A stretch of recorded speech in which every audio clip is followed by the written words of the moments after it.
Mummy papa 11 बजे की गाड़ी से आ रहे हैं। फोन की घंटी तो सुनी मगर आलस की वजह से रजाई में ही लिटी रही। उसके पति राहुल को आखिर उठना ही पड़ा।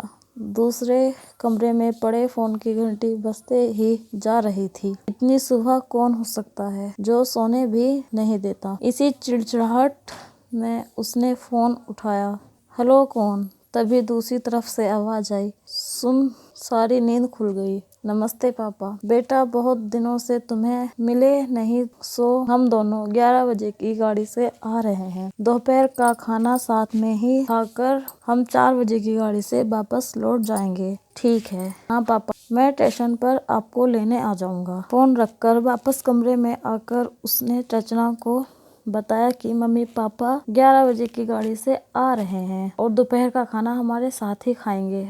रजाई में घुसी रचना का पारा एकदम 7वें आसमान पर चढ़ गया। कोई इतवार को भी सोने नहीं देता। अब सबके लिए खाना बनाओ, पूरी नौकरानी बना दिया है। गुस्से से उठी और बाथरूम में घुस गई। राहुल हक्का बक्का हो उसे देखता ही रह गया। जब वो बाहर आई तो राहुल ने पूछा, क्या बनाओगी? गुस्से से भरी रचना ने तुनक के जवाब दिया, अपने को तल के खिला दूं। राहुल चुप रहा और मुस्कुराता हुआ तैयार होने में लग गया। स्टेशन जो जाना था।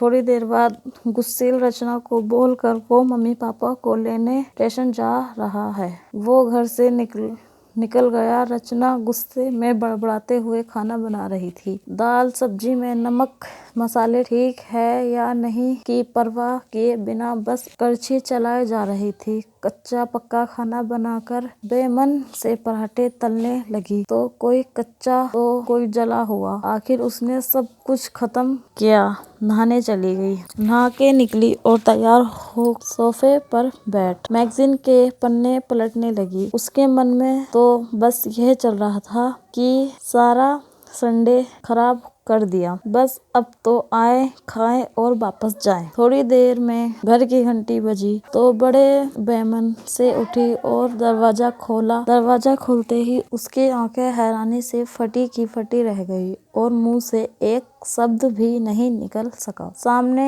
राहुल के नहीं उसके अपने मम्मी पापा खड़े थे, जिन्हें राहुल स्टेशन से लाया था। मम्मी ने आगे बढ़कर उसे झिंझोड़ा। अरे क्या हुआ? इतनी हैरान परेशान क्यों लग रही है? क्या राहुल ने बताया नहीं कि हम आ रहे हैं? जैसे मानो रचना की नींद टूटी हो। नहीं मम्मी, उन्होंने तो बताया था, पर चलो आप अंदर तो आओ। राहुल तो अपनी मुस्कुराहट रोक नहीं पा रहा था। कुछ देर इधर उधर की बातें करने में बीत गया। थोड़ी देर बाद पापा ने कहा, रचना गप्पे ही मारती रहोगी या कुछ लाओगी भी? यह सुनकर रचना को मानो सांप सूंघ गया हो। क्या करती बेचारी को अपने हाथों से बनाए आधे पक्के और जले हुए खाने को परोसना पड़ा। मम्मी पापा खाना तो खा रहे थे मगर उनकी आंखों में एक प्रश्न था जिसका वो जवाब ढूंढ रहे थे। आखिर इतना स्वादिष्ट खाना बनाने वाली उनकी बेटी आज उन्हें कैसा खाना खिला रही है? रचना बस मुंह नीचे किए बैठी खाना खा रही थी। मम्मी पापा से आंख मिलाने की उसकी हिम्मत नहीं हो पा रही थी। खाना खत्म कर सब ड्राइंग रूम